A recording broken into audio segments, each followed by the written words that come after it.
It's hard to believe that little over a year ago, the world had not yet heard of COVID-19. Fast forward to now, and not only has it proved itself a veritable foe, but in response, we have swiftly adopted an array of new mantras to describe this new normal.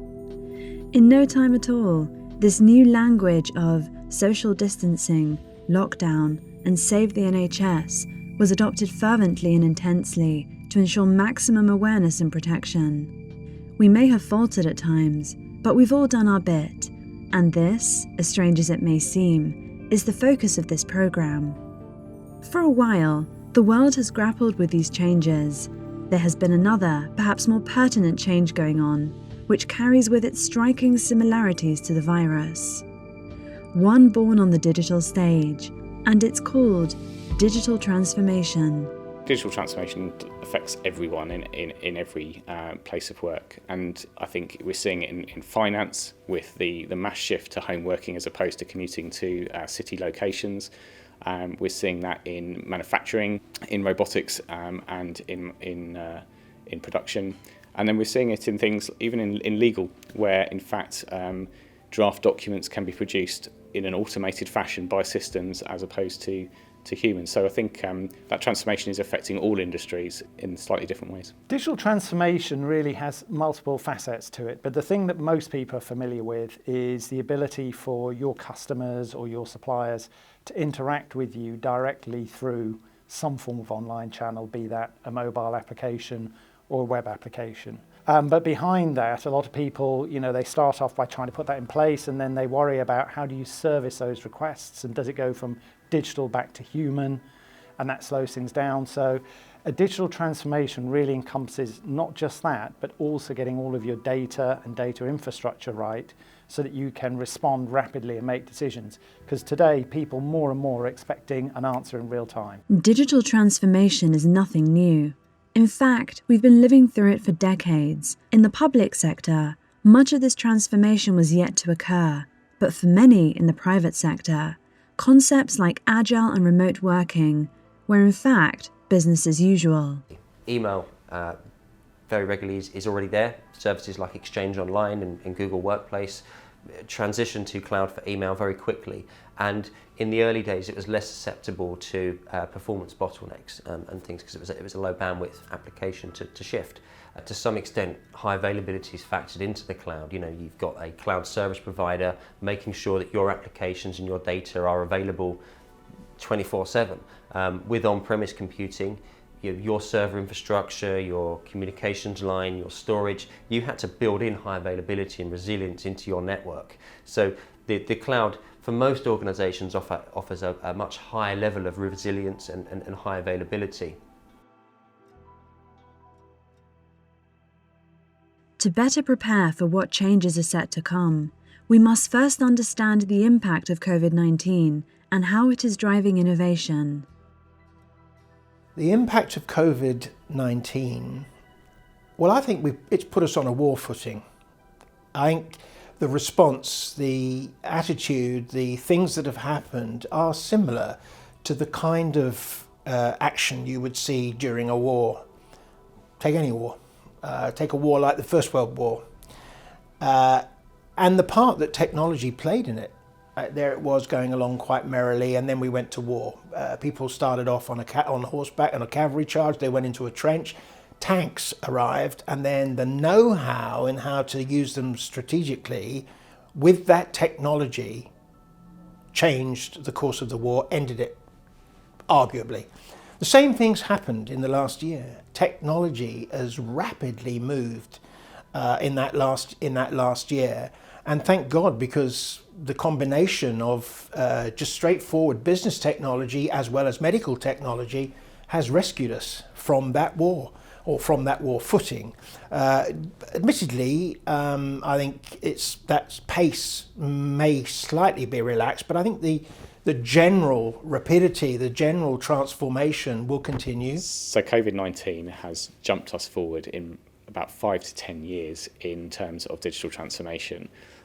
Not in the technology. The technology has always been there, but in terms of the cultural adoption and the acceptance of working remotely, and in fact buying and selling virtually. So we've seen this as an organisation ourselves, where we have done large-scale transformation projects for customers we've not physically ever met in a room together.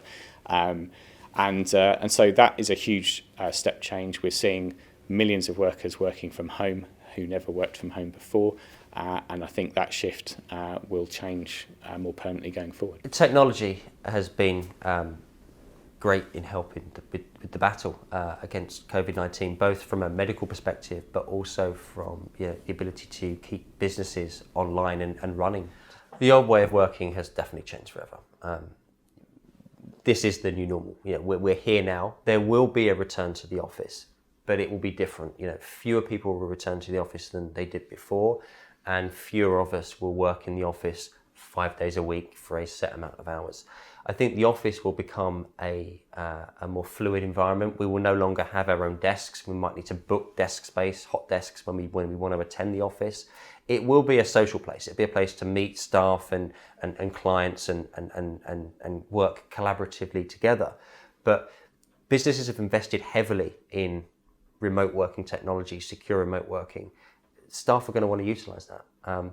We've seen countries like Switzerland put it in law that staff, it will be a right to work from home. They don't have to return to the office moving forward. We've got large companies like HSBC reporting that they're going to close 40% of their office space because they too see that more of their employees will work from home more regularly. I think people's work patterns will definitely change. I don't like to call it the new normal. I think it's called the next normal, because I think really most businesses won't be going back to work, or if they do, a few days a week. So people will be remote, and businesses have to adapt now to remote. So our business, for example, will be looking at how we sell to customers remotely, digital assets, how we present ourselves, audio-visual kit in our homes to give the best customer experience for when we're selling and engaging with a customer. COVID-19 has quickly surfaced up the huge importance for our clients to understand their clients. Being agile allowed us to be more supportive to our clients so they could be more digital resilient during the pandemic. The impact of COVID-19 has been far-reaching. Organisations have had to pivot almost instantaneously over the course of a 2-week period. Those organisations that have pivoted most successfully are those who were already on or had completed their digital transformation journey. These organisations have already or are putting in place a foundational data layer that brings together data from across their organisation to give them a contextual view of their customers. These organisations are also making use of their data scientist teams who can use this contextual view, and they can use it quickly to deploy new, effective and accurate business decision-making models. We have to understand that COVID-19 is a crisis of 2020 and beyond, but this won't be the only crisis that we have to address. There will be future crises, and the organisations that will respond best now and in the future are those who have embraced that transformational and business transformation journey. What held us back before was definitely cultural values. This mandate that everyone should be working in an office at their desk every day. I think we've definitely seen that shift dramatically. And what's come with that is almost a bit of a social experiment, in that a lot of people have experienced that now and quite like it. And some people, it's made them realise how much they did like being in the office. So I think this flexibility of work pattern and style will definitely be a long-lasting part of what we've seen from COVID-19. COVID's accelerated a lot of things. I think it's challenged a lot of businesses as well. For us, it hasn't really affected us that much because we can work from pretty much anywhere. But I think it's certainly brought out opportunities. It's also brought out a number of risks and challenges as well. And I think now businesses, the big businesses that we deal with, banking, financial institutions, have really seen now that people can work successfully at home. They get as much productivity. There's a better work-life balance. So I think that the end user's happy, the user, the employee, and also the customer experience hasn't suffered in any way at all. So I think people are evolving into this next normal. It's been hard. It's been hard for a lot of organisations. It's been hard for us, where sales have obviously reduced as a result of indecision from our customers. Some of our customers are closed. Some of our customers have had to adapt and change. Our staff, working from home, whilst we have offices, yes, we work from home as well. Mental health issues, isolation issues. So it's been hard. Lots of unexpected things which I wouldn't have expected really. But we've been fairly immune to it. But it has, of course, impacted us just like it's impacted loads of companies. I genuinely believe that the challenge was initially remote connectivity connections. But it wasn't just remote connectivity connections, it was a change of culture. People suddenly were isolated at home, fighting over who's going to use the one desktop that they had. I believe that the workforce were probably some of the workforce, and some of the bosses were suspicious about sudden migration to what was effectively a cloud. Everything was out there in a space, and they had to respond to that. So there was suspicion, there was people dragging their heels, and there were people that were uncomfortable with the general change of culture. So we had to respond to that challenge. Now, fortunately, what is that challenge that is required? And as I said, to work remotely, we've been doing it for years as a company. The changes we have experienced at home and in work were destined to happen. Our increased reliance on digital technology spearheading a future built on hyperconnectivity. But with every silver lining, there are clouds sparking with unpredictability, and one way businesses are tackling the high seas of change is through the use of big data. The gluing together of data is a fundamental part of the jigsaw in how you solve that bigger picture. And if you can't stitch that data together using both internal and external, you're missing a lot of the value and the footprint that people leave today. Data migration, effectively, or at least effective data migration, would require analysis of the existing data sets, as in, the type of data, the ownership, to ensure that really you've got a clean data set before you migrate. Every workload that you do migrate to the cloud will obviously incur a cost, and obviously then there's cost of storage within the cloud. So it's important to make sure that the data you migrate is valid and is what the company needs going forward. If you haven't got your data environment right, for instance, if you are trying to link who it is who's communicating with you to some real customer data and you get it wrong, that's a disaster. You might say to someone, oh yeah, you've just taken this COVID test and you're positive, and they're thinking, no, I didn't take any COVID test. Or it might be, you're a bank and you've just sent a letter to someone and it's actually for someone else. So the big risks are people focus on how nice and glitzy your front end is, but don't really fix the back end.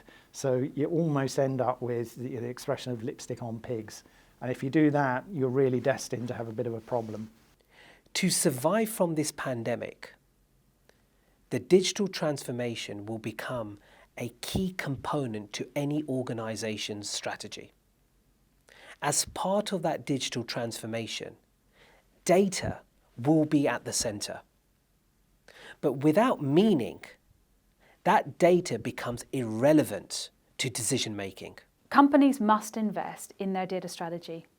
Data is their asset. It is the lifeblood of their organisation, and they must be able to bring that together into a foundational platform that can be leveraged for better contextual decision making. Organisations must be able to leverage that contextual view across their organisation, to put that data at the fingertips of their intelligence teams, their data scientist teams, and indeed their front of house staff.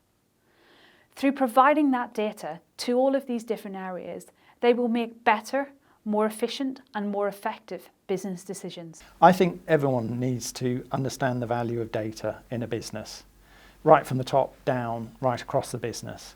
It's very important because if you're making decisions that aren't backed by data or real facts, then you have to question how those decisions are being made. Is it just intuition? What is the mechanism? Organizations will invest in driving meaning from their data so they can make those better decisions right across the enterprise. So when I think about what's going to happen post-COVID, that it clearly has had an effect. It's accelerated things. Humans learn, adapt, and then operate in a new way. So there is ultimately some change that's happening. People have become more aware about data and things like privacy. Even before COVID, it was starting to bubble along, but now it's even more accelerated. So as people move to digital channels, they'll move more to relying on data to make a decision in an automatic manner. When consumers and citizens start realizing that the computer says yes or the computer says no, they're going to become far more interested about, well, why did it say no for me, but it said yes for my neighbour? And then they're going to say, well, what data did you have? I think your data might have been out of date because actually now blah, blah, blah. So that whole data governance is going to become critical as more and more decision is made based on data without humans in the loop. So I think that is going to be a key trend that we see over time. COVID-19 has brought forward an opportunity for businesses to understand their customers' needs far more intimately. It has also enabled thought leaders to peek at the future and make informed predictions based on intelligence. There is one contentious issue, however, one exacerbated by the pandemic. With digital transformation, it's not just businesses or customers changing their ways, but criminals as well. And now that most of us are working from home, there requires greater vigilance from clients and employees to stay safe online. I think, to be fair, what we're planning to do is, or what we will be doing, is reaching out to people who are still struggling with the change of culture. There is an expectation that things might go back as they were. Personally, I don't think that's going to happen. I think that there will be a very large proportion of the workforce split all over the world, certainly all over the country, working remotely, and we need to respond to that. We need to respond to the risks. I was talking to the Fraud and Cybercrime Protection Unit, which is a combination of police and banks that have got together, and they were saying that one of the biggest threats is impersonation, social engineering, because of the pandemic, because of the virus, because people are isolated and vulnerable. And I think these are the plans that we have to address that issue, because once we've done that, then everybody will be a lot better off. For an organisation to make strong, rich decisions, they need to base that on context, and context means bringing together many disparate data sources together. The biggest problem with this is, of course, security. Not all use cases within an enterprise will have access to all data. So it's critically important that when you bring together all this data, you can still secure it in a way that ensures that each of the individual users or use cases only has access to the very specific data that they're allowed to see. When looking for an engine that's going to bring together this single view across all of these disparate data sources, it is therefore absolutely critical that that engine is able to deal with the nuances of the security that an organisation, a complex organisation, will have. It needs to be able to slice and dice that data precisely on what the user or the use case is allowed to access and ensure that no third parties are able to access that data. Going forward, we've got a vastly expanded threat landscape. We need to be on the front foot with this. Everybody's working from home. They don't have the social nuances about, popping your head over a desk or asking a question at the water cooler. It's harder to detect things like impersonation attacks when you're not in the office, when you can't ask so and so if they sent this email, or they generally want you to make this transaction or this transfer.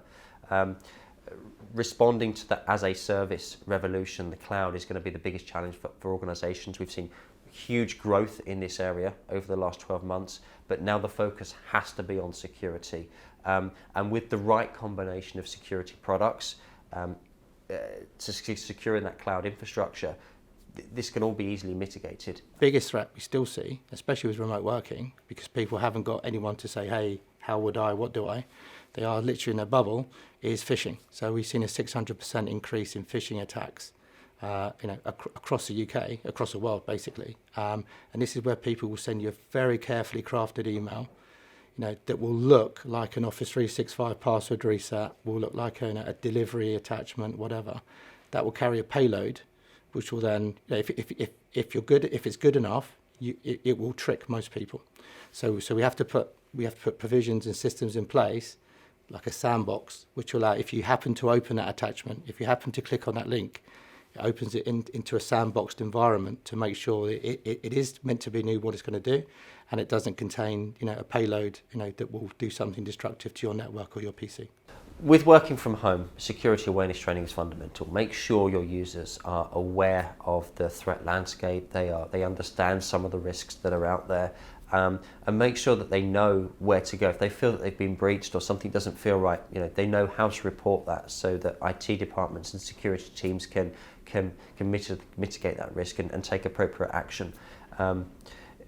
Make sure you've got robust email controls in place. 90% of cyber attacks still start with an email. So use automation and robust security to filter out as much of that malicious information as possible.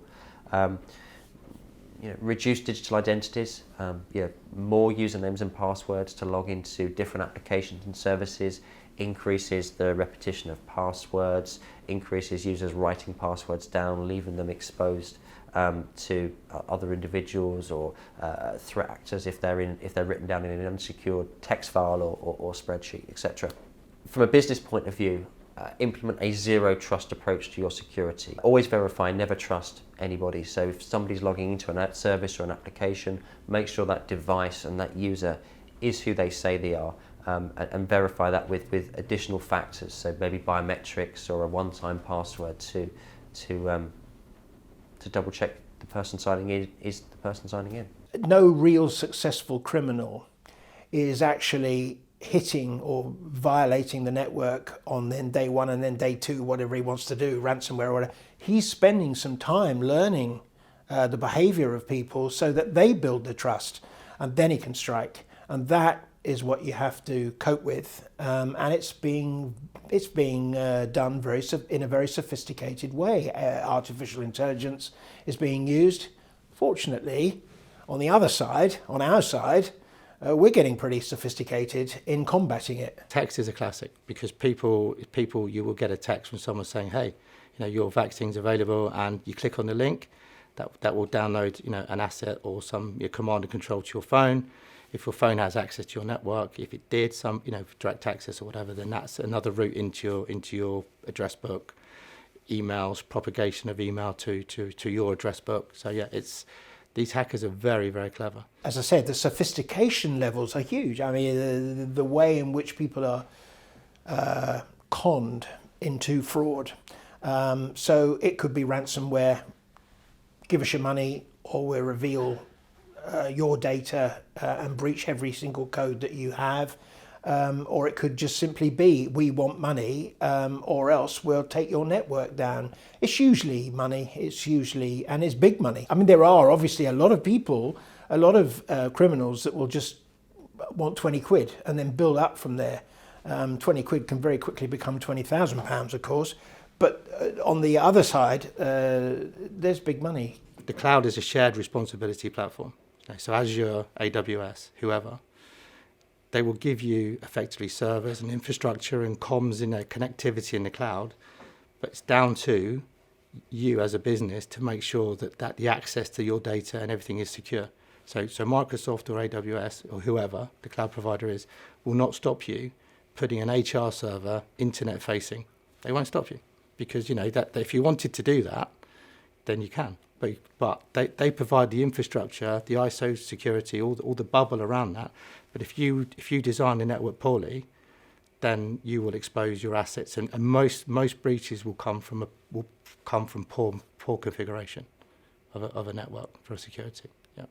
Interestingly enough, some of the big organisations had all their data that was supposed to be apparently violated was on an Excel spreadsheet.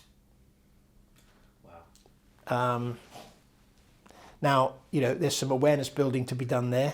And they kept saying, it starts with you, the user. You're the first, most important one that can stop or at least massively reduce these threats. The response to digital transformation, cybersecurity, data, and technology should be similar to our approach to COVID-19. It's time we did our bit.